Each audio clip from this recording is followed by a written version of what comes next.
Radyo Pilipinas. Radyo Publiko ng Bagong Pilipinas para sa Bagong Pilipino. Naghahatid ng mahahalagang balita at impormasyon na guugnay ng pamahalaan sa sambayanan. Tulay sa himpapawid ng serbisyo publiko. Radyo Pilipinas. Radyo Publiko. Ang boses ng Pangulo. Sa Iloilo. Radyo Pilipinas. 585 AM. Philippine Standard Time, 1:02. Adlaw-adlaw, Lunes tugtog Biyernes, ang dulong sang mga balita.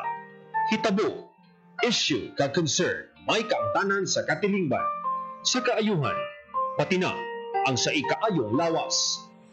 Halin sa mga concern sa mga bata, sang mga lamharon, nagadinalaga kag nagasinultero, mga hamtong, professional man o mamumugon, mga tigulang, kabuhi kag paghimakas sang mga ginikanan para sa ila kabataan.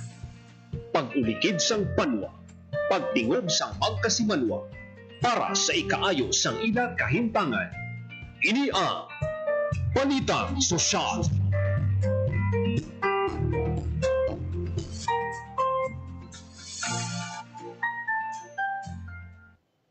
Mayong hapon mga kabyanan, welcome sa isa naman edisyon sa programa Balita Sosyal.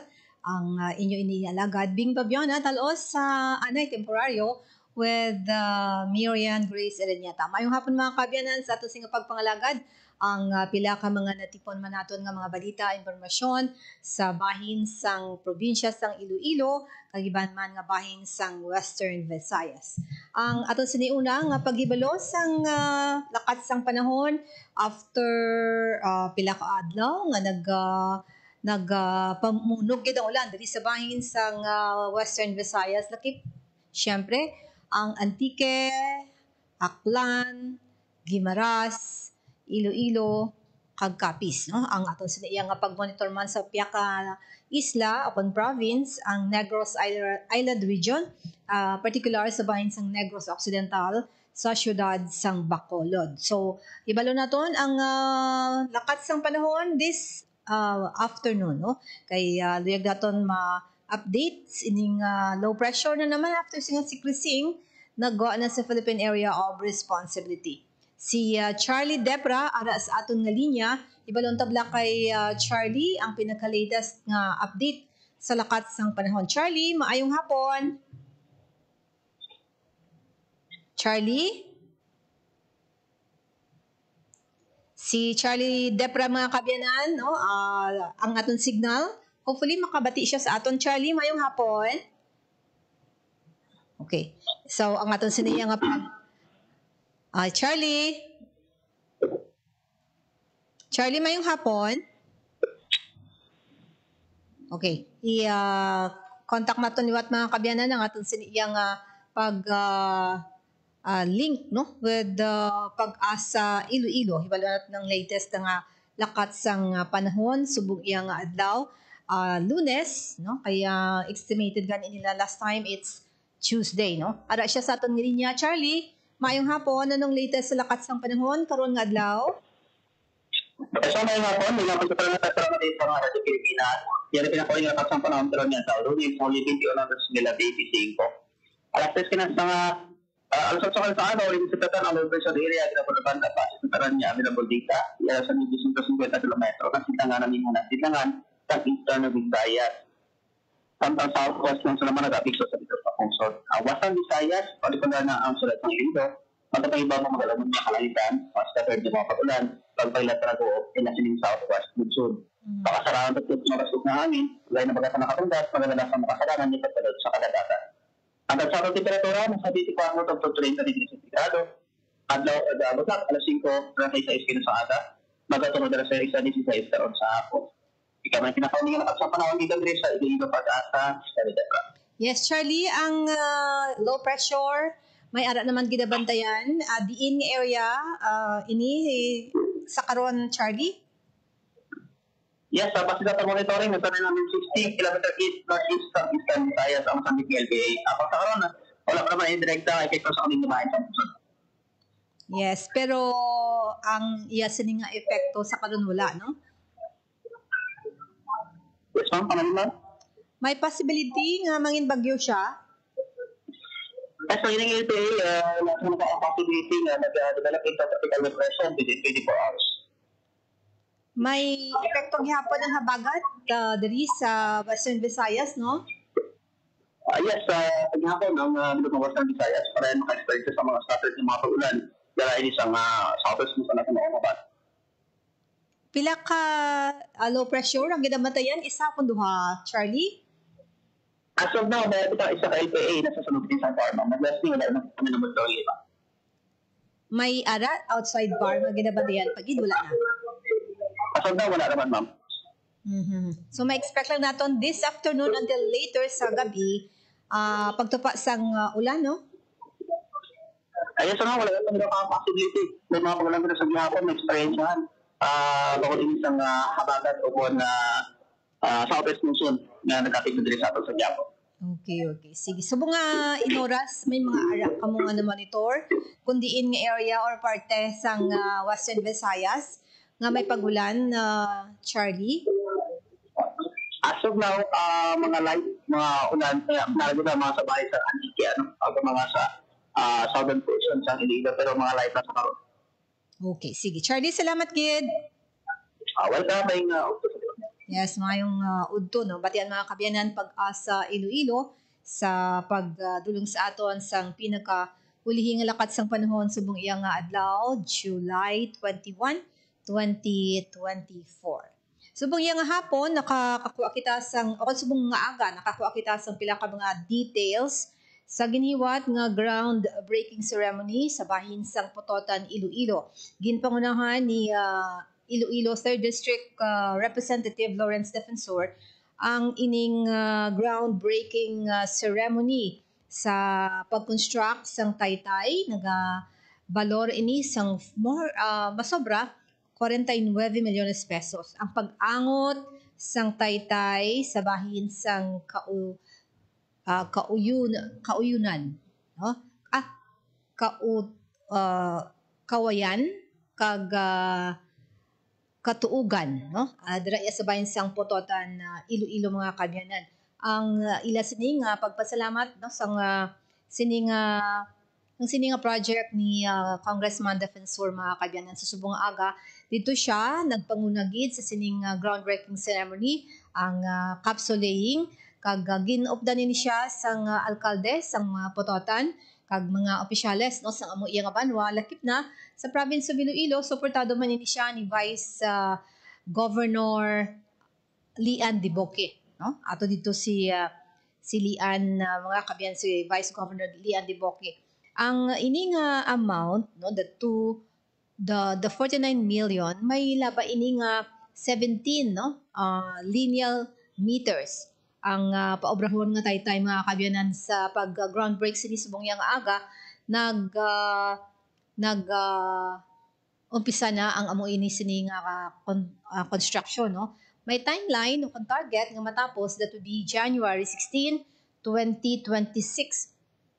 Magluwas sa amo iya nga pag-construction Taytay, may arapagid sang multipurpose project ang Edmundo Dayot Memorial Elementary School sa Putotan, no? Multipurpose building. May sapagid ka multipurpose building nga patintugon sa bahin man sang Katuogan, barangay Katuogan mga kabyanan for ilaman sa iyang multipurpose building.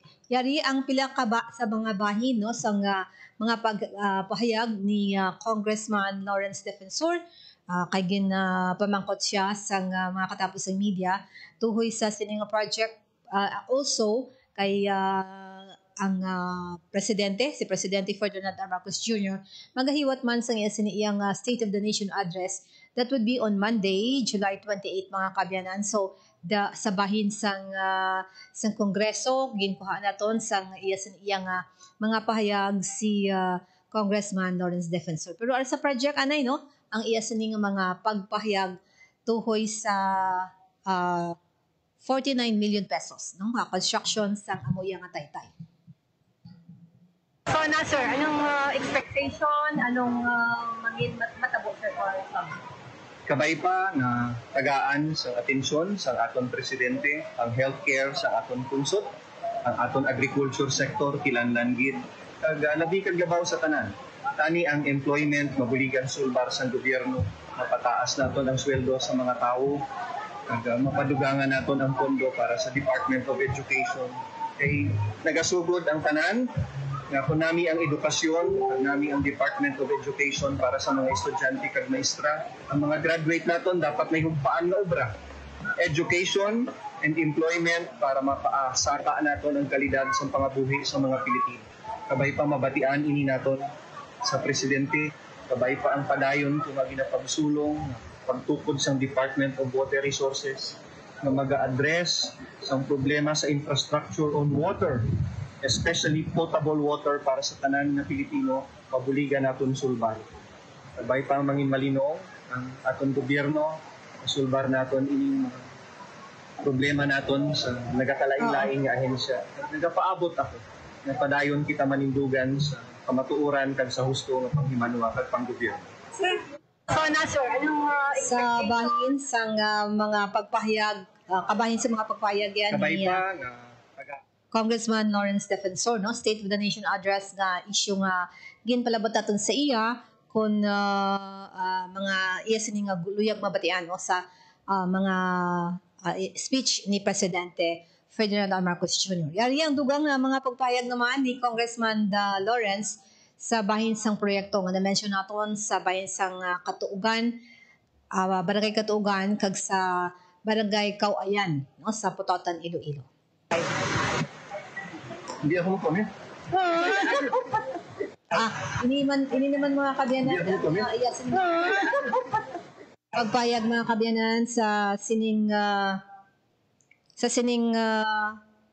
project no ang aton sini iya nga ipabati sa inyo no dugang nga mga information ini kay ginkalipay man ni Mayor Parcon Mayor Adi no ang iya sa iyang proyekto sang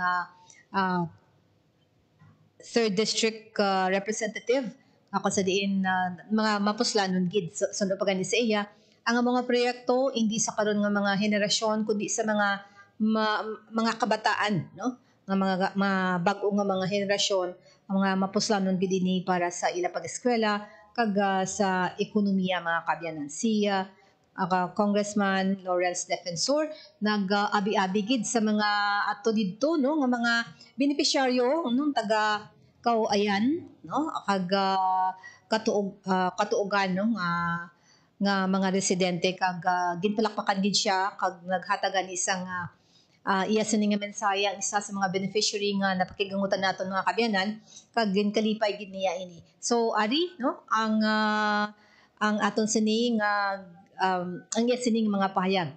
Liwat si Congressman Lawrence Defensor.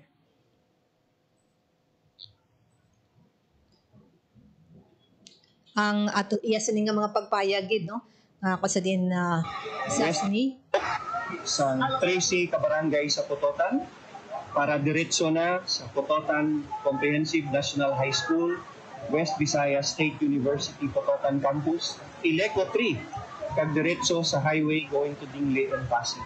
Hindi na sila mag-agi sa main road, hindi na mag-traffic kung aga, kitang ang kapitid sa taytay naton sa West Visayas. Grabe ini nga pag-decongest sa aton banwa. Kag hindi lang 50 million kadalan. Tugangan pagid namon ni Mayor Adi sa farm to market road diretso sa mga eskwelahan, pasimento diretso sa highway, kag mga gym para sa aton barangay kag eskwelahan diri sa Katuugan. Mga pila ka population po ang cover niya sa adult projects. Sa population way ko kabalo pero 13 ka barangay ang naka-benepisyo sang taytay nga ini nga makapatabok sang East Putotan going to the other side of Cauayan.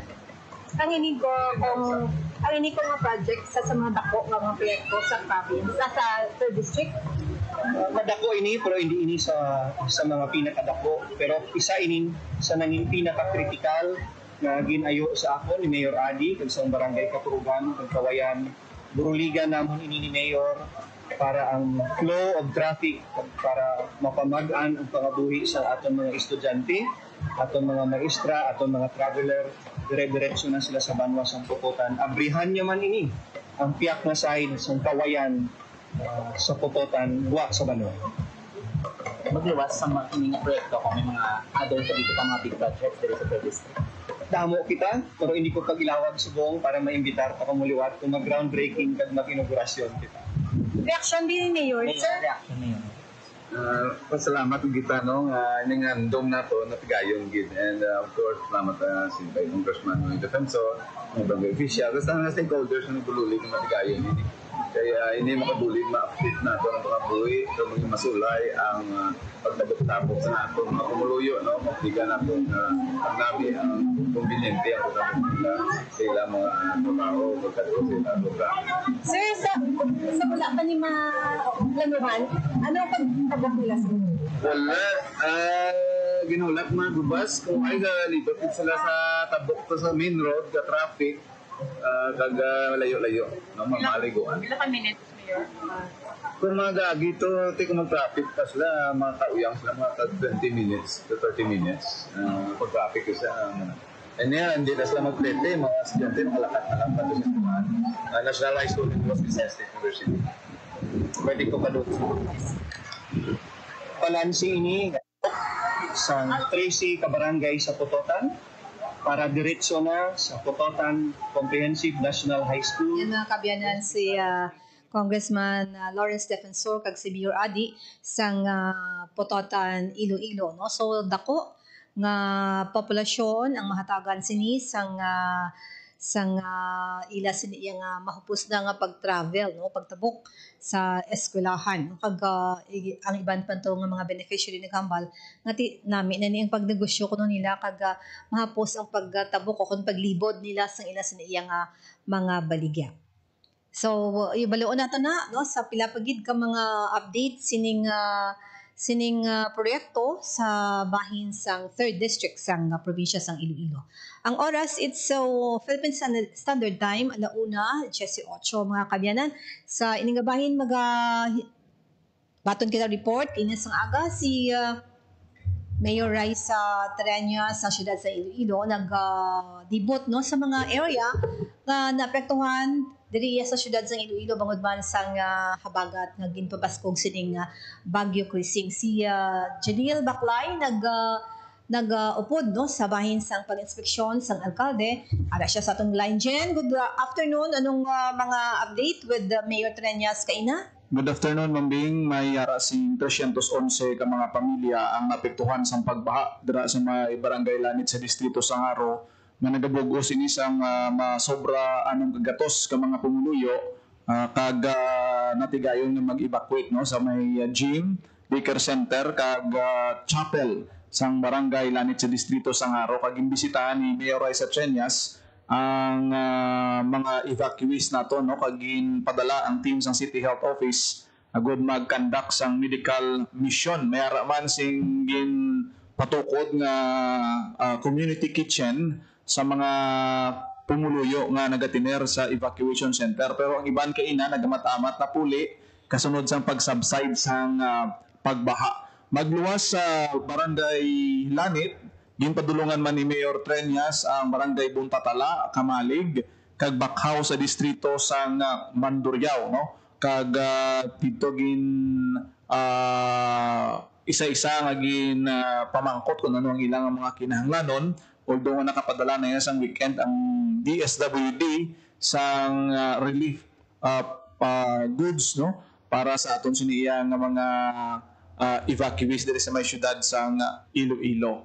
Kag na-interview naton gigina si punong barangay Remy Pidia sang Lanit Haro. So no kay kapitan sila niya daw mga 2 years na wala sila maka-experience ang kasubo nga kadalumon sang pagbaha kag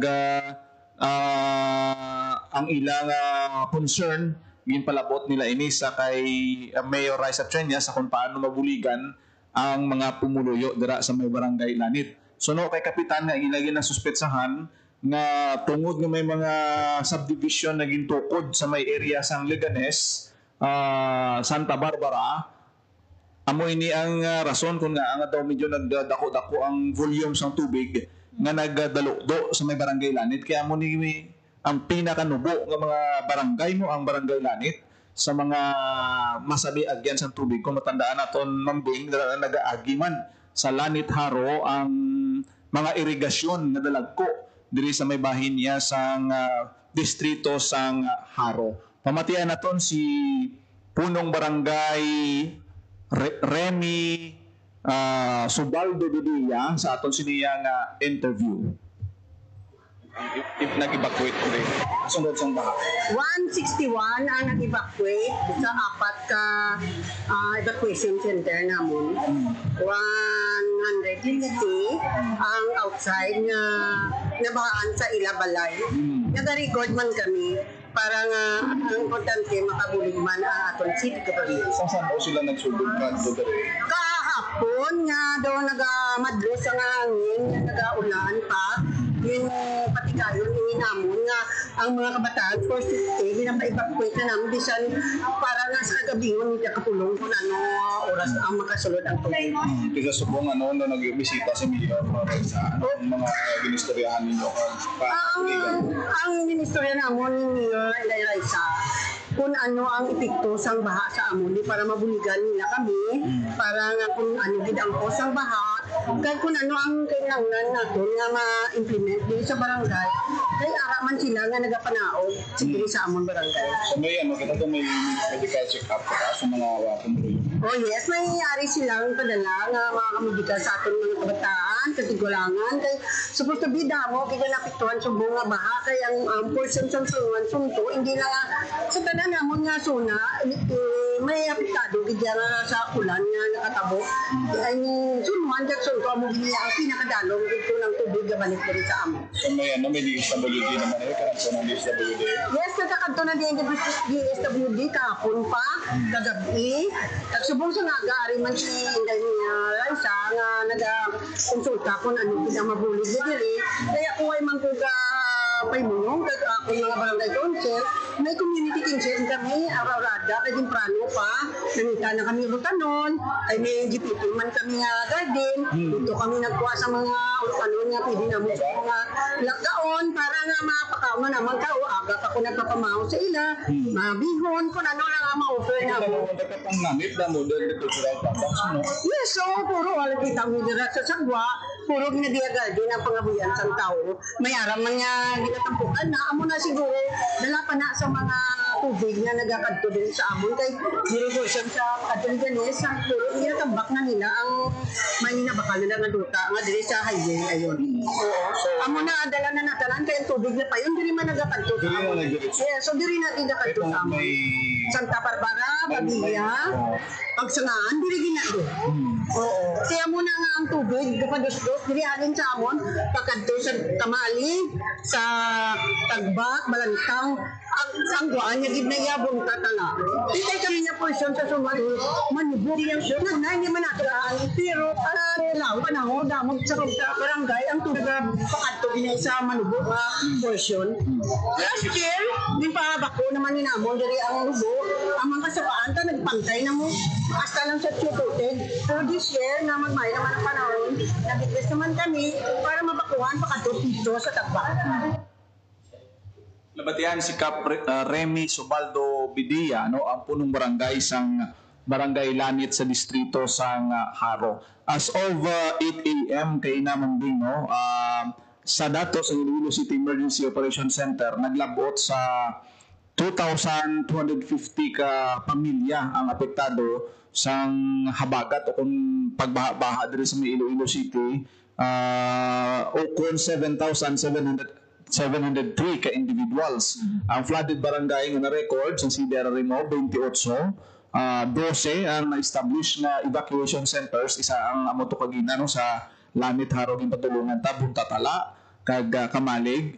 14 ang reported damaged houses, 3 ang totally damaged, kag may arasing 11 ka partially damaged. Ang nahatag na food packs ang CSWD o yara sa 240 food packs na, kag may arasing 339 naman ang nagikan sa DSWD Regional Office sa Mambing. Okay, so nami kay si Raisa Jen naglibot gintanaw ang mga constituents niya diri sa siyudad sa Iloilo. Yes, no? So ang atong gisining alkalde ang kaupod si Dr. Mary Ann Divini Gracia sa City Health Office si Dr. Roland J. Fortuna Araman kag si City Councilor Nini Bilaliana, no? Na nagpatigayon. Hindi lamang si Mayor Raisa kundi ang team ni Vice Mayor Baronda nagpatigayon man sang pagpanagtag sang rice packs kag hot meals. So damo sang nagabulik subong mambing, no? Alert gid ang aton sini nga mga officials sa Pero tanan ang paghatag dyan ni Vice Mayor Baronda, the same area. Lain, no? Lain siya. Kag hindi man sila dungan. Ang ginkaduan ni Vice Mayor Baronda, amo man to, no? Kamalig, sa may North Baluarte, doon nakakanto pa si Vice Mayor Labla Baronda, no?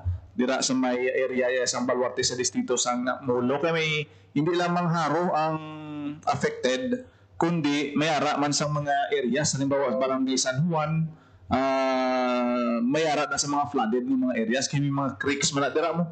Kag lumos man na dira ang pila ka mga areas sa sina nga mga lugar. So, sa Subong, do nag-amat-amat naman balik ang tiyempo, pero nagkahulat man sa gyapon sang advisory kag recommendation sang Emergency Operations Center katon ni Iloilo City Government pananglit ni may mga announcement sang suspension sang klase, no? Pero subong adlaw yati suspended gid ang face-to-face classes sa aton siniya nga mga abulutuan, especially halin sa kinder hasta sa senior high school. Pero ang sa mga evacuee, Jen, until when sila? Ang iban kay ina nagpululi na, no? Do masiling naton nga daw 50% sang mga evacuees nagamat-amat na puli kay gadali man sila nga makapanghimos sa ila sini nga mga balay, pero may bilin gid gyapon, no? Mga kabataan, senior citizens, makita naton nga gina-prefer nila ang magstay sa evacuation center kay medyo damo pa sila nabatyag kag kagina may may ara sing medical check-up maging patigayon kag pagpanagtag sang prophylaxis, no? Sa leptospirosis pang panigana sa leptospirosis sa aton sinima kauturan nga hindi sila aware lang may pila sila pero nagaubog sila ti delikado ina, no? Sa ikaayong lawas amo na kaginanggin panagtag sa aton sinitaga City Health Office kag daw nag-purchase pagid sila sang dugang nga mga supply kay daw nagadamo ang nagakinahanglan sang siniya nga bulong for prevention sang epekto sang leptospirosis. Okay, sige. Amo na maduluton nga report para sa Bagong Pilipinas, Junior Baclay, Radyo Pilipinas, Radyo Publiko. Thank you very much. Sa yes nga report sa ato sa nga paghibalo, no, sa mga detalye down Iloilo City sa epekto sining habagat with pagdugang sang sining Bagyo Krising mga kabyanan. Kami man kay ang bulig, no, gilayon nga ginapalabot sa mga naapektuhan mga kabyanan sang pagbaha. Siyempre pahibalo naton ang Department of Social Welfare Development kabilugan na ni, no, Region 6 ang ang ila sini nga napalabot na nga mga bulig pila na ka milyon, no? Kay since 2 days ago sang naglabay ang ining bagyo, gilayon man ang bulig nga ginpalabot sang Department of Social Welfare Development sa mga naapektuhan sang pagbaha, no? Sa report naman ni JP Hervas, Japes, good afternoon. Good afternoon, Ms. Bing. Naglabot na sa halos 16 billion pesos ang balor sa bulig na palabot sa Department of Social Welfare and Development ng DSWD Western Visayas sa 5 tanan ka lugar diri sa Western Visayas, na sa Negros Occidental. Sandig sa Dromic Report number 8 as of July 21, sumula sa Lunes, alas 12 sa Udto, ang ahensya Ms. Bing nakapalabot na sang 15,891,845.57 pesos nga balor sang mga nanuetuhay nga mga assistance sa anuman nga data misbing nagagwa nga 19,627,783 pesos ang kabukusan nga napalabot sa mga apektado nga pamilya kay magluwas sa mga sa DSWD nagpalabot man sa bulig ang mga LGU kag non-government organization. Sa karon misbing nagsaka na sa 55 ka LGU ang apektado sa malawig na pag-ulam dala sa habagat gimpapasko pa ang bagyong Krising samtang 544 naman ang apektado nga barangay. Naglabot naman sa 77,997 ang affected nga pamilya samtang 284,812 ang apektado nga mga individual. Sa status sa mga apektado nga pamilya misbing may 1,943 ka pamilya pa ang nagapabilin karon sa sulod sa 113 ka evacuation center samtang may 11,381 nga pamilya o kon 53,177 ka tawo ang nagtiner sa ila sining nga mga kilala kag mga himata. Samtang as to number of damaged houses misbing naglabot na sa 67 ang totally damaged, 429 naman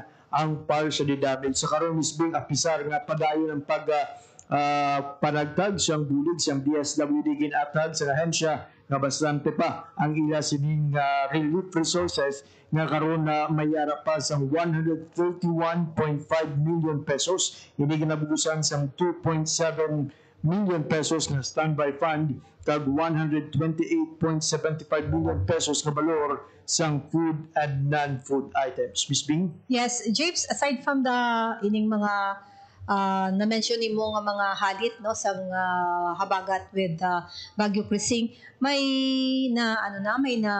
report ang Department of Agriculture sa mga ilaman sinin apektuhan balanta may mga report sa iban nga mga provinces nga tiara na ang number of areas so kuno corn and rice nila nga naapektuhan bangod man sang bagyo. Dili sa Western Visayas, Jeeps, may report ang Department of Agriculture. Yes, Ms. Bing, no, nakapalapot na sang report ang pila ka mga LGUs pero as of the moment, Ms. Bing, no, ginapangita naton kung pila ang datos na sang mga apektado nga mga kahumayan kaga subong man talamnan sa mais diri sa Western Visayas. Kung basihan naton Miss Bing ang report sa aton sining RDRMC hindi pa available sa karon no or sa NIR nga report hindi pa available pero gina-check man naton Miss Bing ang latest iya sa bahin sa Western Visayas bangod separado na karon ang ila sining monitoring and sa to say Miss Bing no do ka budlay pangitaon na as to the report mo sila ang ila siniyang the report on the damage on agriculture kag sa fisheries pero sa bahin sa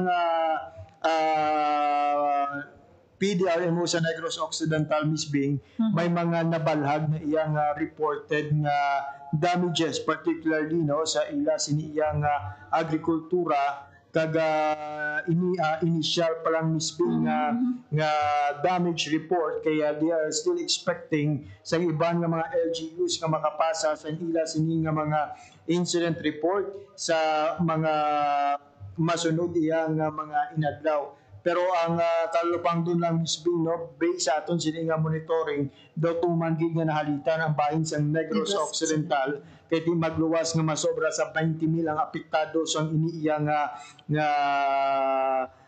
habagat laglabot man Miss Bing sa anom ang patay dito sa Negros Occidental kalabanan diri pagkalunod kag duha diri Miss Bing ang nakurente sa nasambit iyang pag-ulan. Samtang Miss Bing no speaking of agriculture and livestock damage report sa bahin sa Sipalay City Miss Bing mayara sa 138,000 pesos nga balor sa kahalitan sa rice sector. Samtang sa high value crops naglabot ini sa 1.1 million pesos. Magluwas nila mayara pa sang recorded damage sa Sipalay City ang 20,000 worth of damage sang isa inika equipment sa aquaculture kag sa livestock naman Miss Bing ang naglapot ini Miss Bing sa 361,303 pesos. Ini nagasakop sa mga areas ang Binalbagan, Isabela, Ilog, kag Kabangkalan. So ginahulat-hulat naton Ms. Bing no, ang updated reports ang aton sining mga LGUs as to their damage report naman sa agriculture and fisheries. Kaya subong nga we understand nga masako sila iya sa pag-evacuate kag sa pag-monitor sa hintangan sa ila siniyatag sa mga residente sa mga evacuation center. Okay, sige. Para sa Bagong Pilipinas, JP Harvas, Radyo Pilipinas, Radyo Publiko.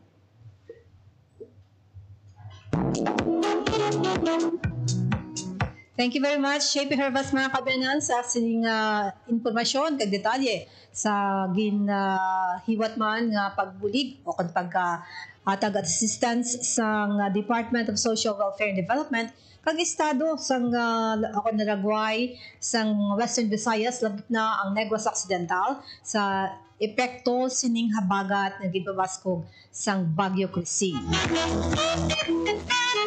Gani halong-halong kita sa bahin sang Manila, sa Metro Manila, sa Quezon. Grabe paghihapon to, may baha kaina sang aga. That's why nga suspended ang klase.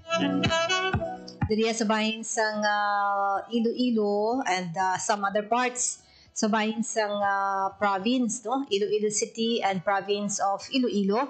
May mga suspension mga kabiyanan ang ang klase, no?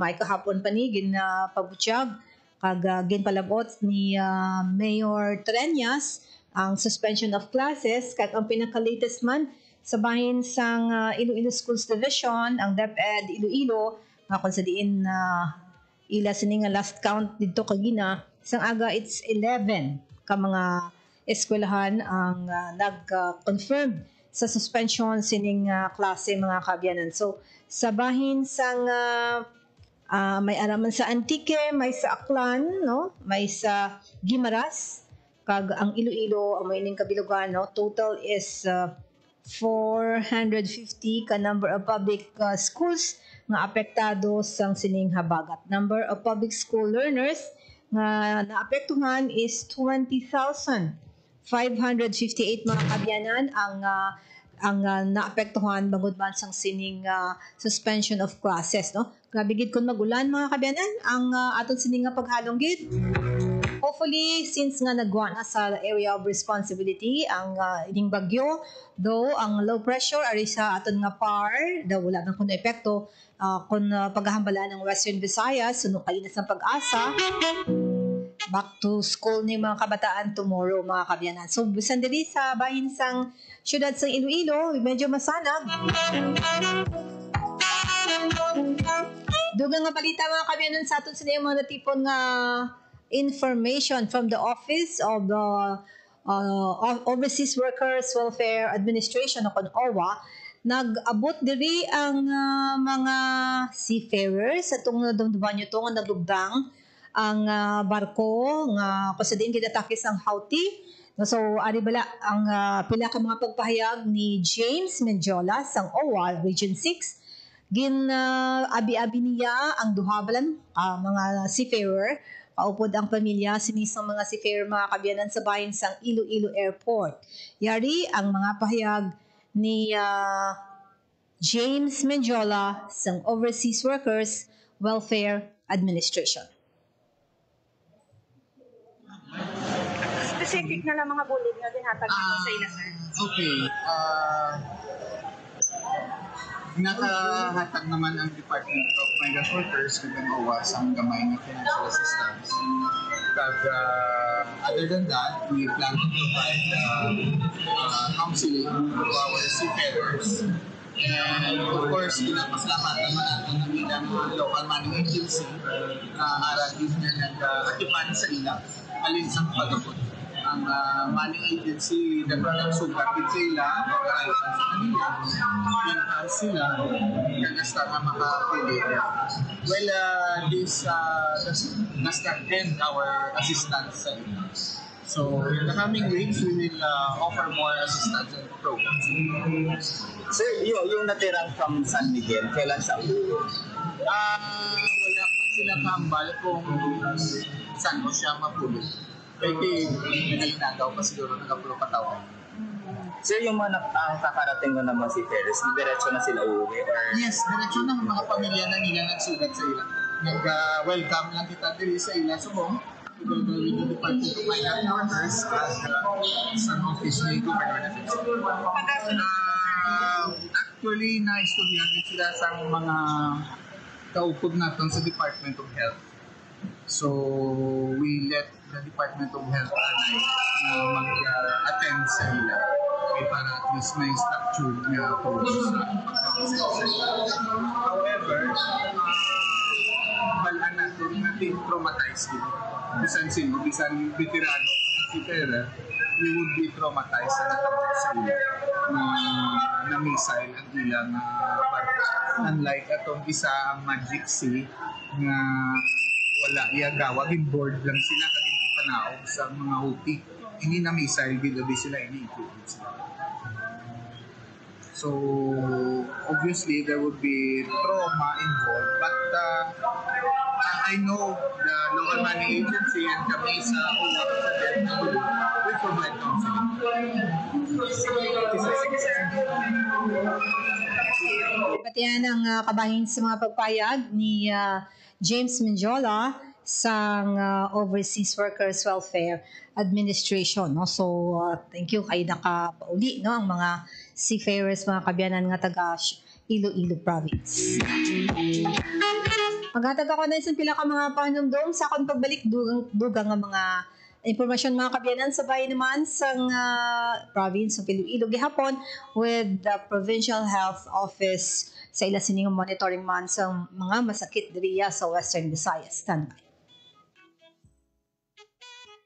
Hatid ay balita, impormasyon at sari-saring kaalaman tungkol sa sektor ng agrikultura sa ating bayan. Usapang Agrikultura kasama ang Department of Agriculture. Alamin ang mga hakbang ng administrasyon para mas mapaunlad pa ang iba't ibang industriyang agrikultural at pakinggan ang mga proyektong handog sa mamamayan upang mapalago ang kanilang mga kabuhayan. Usapang Agrikultura, Lunes hanggang Biyernes, alas 5 ng umaga, dito lang sa Radyo Pilipinas. Time to celebrate kulturang Pinoy. Tradisyon, musika, sining, literatura, at iba pa. Anything and everything fun and Filipino. Ito ang Pinoy Kultura.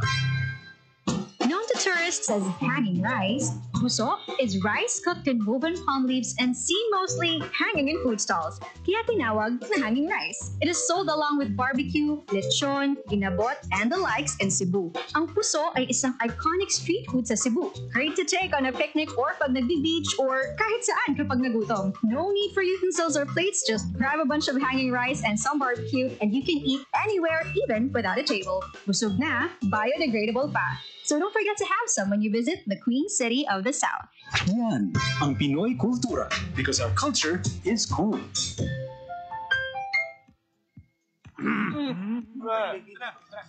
Chong chong chong chong pasipol-sipol mga manong sa labas pagtigil at gumalang kaya ikaw sa nabibig kundi maganda ang lalabas. Pare, ang catcalling ay isang uri ng sexual harassment. Di biro ang sexual harassment at di nakakamacho ang pang-aabuso. Kaya ikaw sa nabibig kundi maganda ang lalabas. Isang paalala mula sa Philippine Commission on Women at panghimpilang ito. Time to celebrate kulturang Pinoy. Tradisyon, musika, sining, literatura, at iba pa. Anything and everything fun and Filipino. Ito ang Pinoy Kultura. One of the fondest memories I have as a kid is riding the jeepney. It made me feel like a king. Dahil ito ang King of the Road. The jeepney or jeep is a cultural symbol that has transported us to school, the office, sa mall, at sa iyong first date. Mura, makulay, at mabilis. Yan ang ating jeep. Maaari bang umusog-usog ng konti? Sakay na! Yan ang Pinoy Kultura because our culture is cool.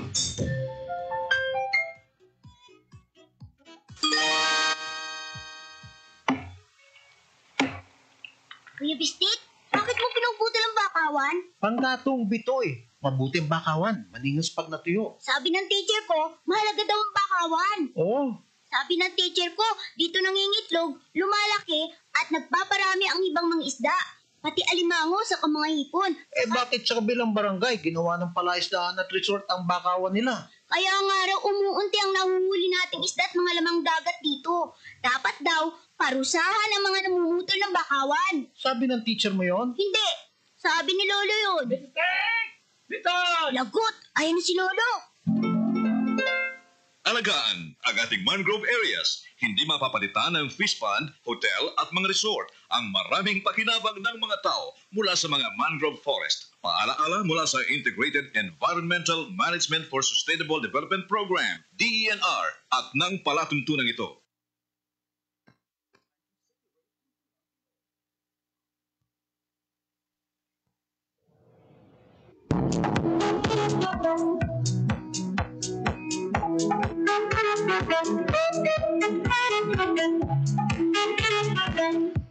Talking of gihapon kita mga kabiyanan sa bayan sa province of Iloilo through the Provincial Health Office, nagpahayagaya sang kahandaan man si PHO Chief Dr. Maria Socorro Quinyon sa mga maapektuhan o kung naapektuhan sining pagbaha diri sa province of Iloilo. Ano bala ini? Yari ang yasing mapahayag si Dr. Maria Socorro Quinyon sang Provincial Health Office. Kag iban pang mga bulong in kaso may kilanlan ang aton nga mga pumuluyo, no, akag ang aton nga mga sentro, ang aton nga primary care facilities as augmentation to their staffs.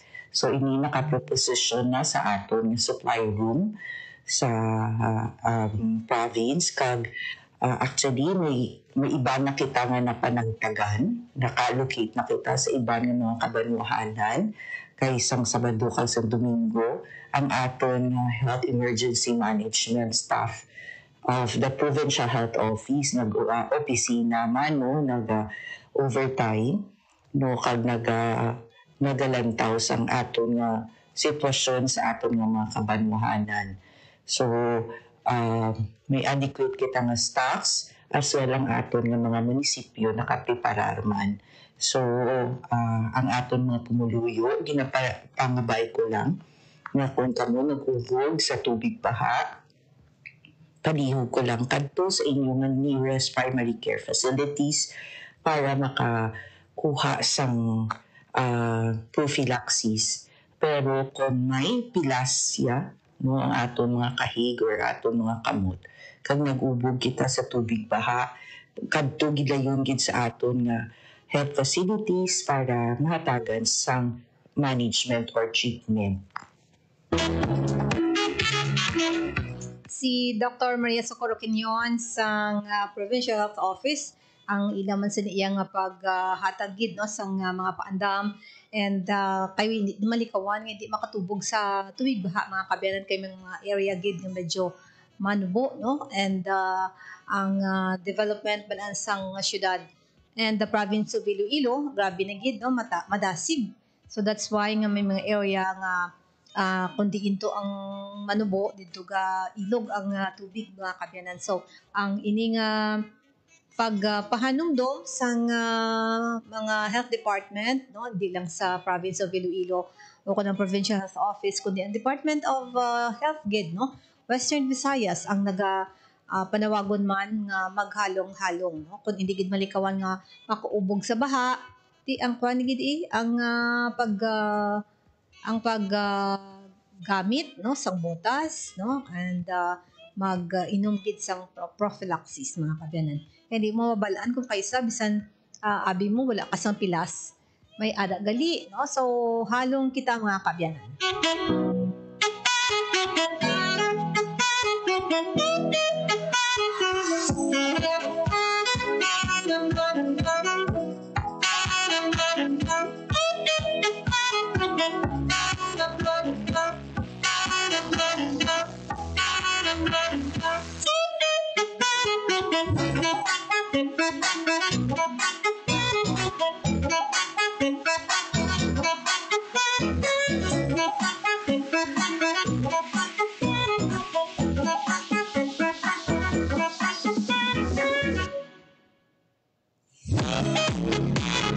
Okay, thank you very much mga kabyanan sa inyong pagpupod sa Confidence Edition sa ato sa nga pagpangalaga diri sa programa Balita Sosyal subong yang edisyon July 21, 2025. Ang inyong regular program announcer sa siniyang programa si Miriam Grace Eleneta magabalik in the coming days, so temporaryo anay ako nagatalo sa iya.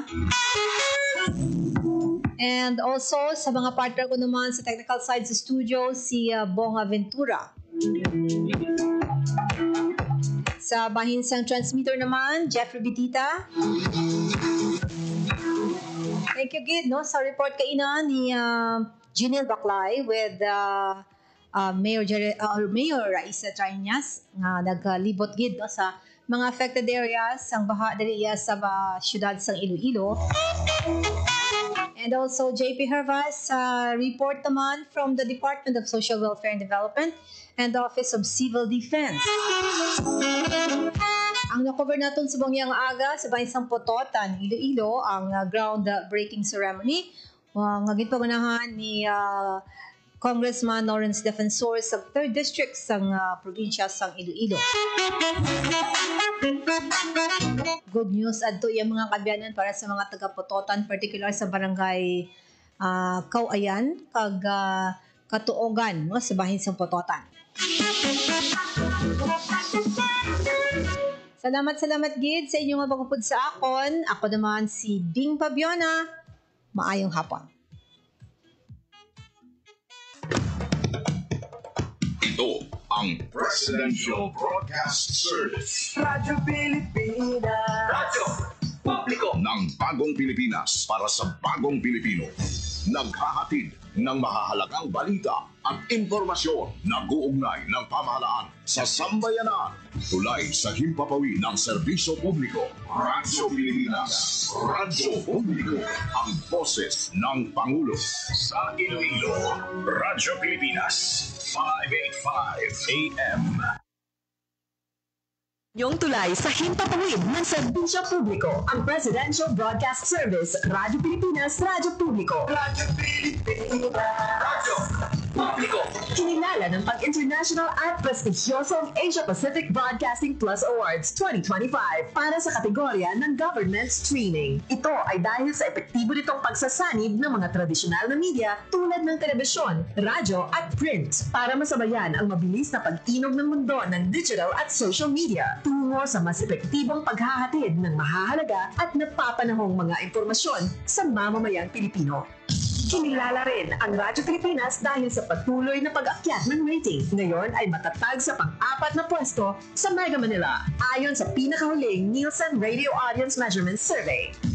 At sa social media, nakamit ang mahigit 2,000% pagtaas ng bilang ng mga sumusubaybay sa Radyo Pilipinas page sa unang bahagi ng 2025. Patunay ito na ang inyong Radyo Pilipinas Radyo Publiko ay tunay Updated, reliable news delivered to you as it happens. Para sure na wala kang mamimiss. Bookmark our website at www.radiopilipinas.ph. Follow us on Twitter at Radyo Pilipinas 1. Like us on Facebook at www.facebook.com/Radyo Pilipinas 1.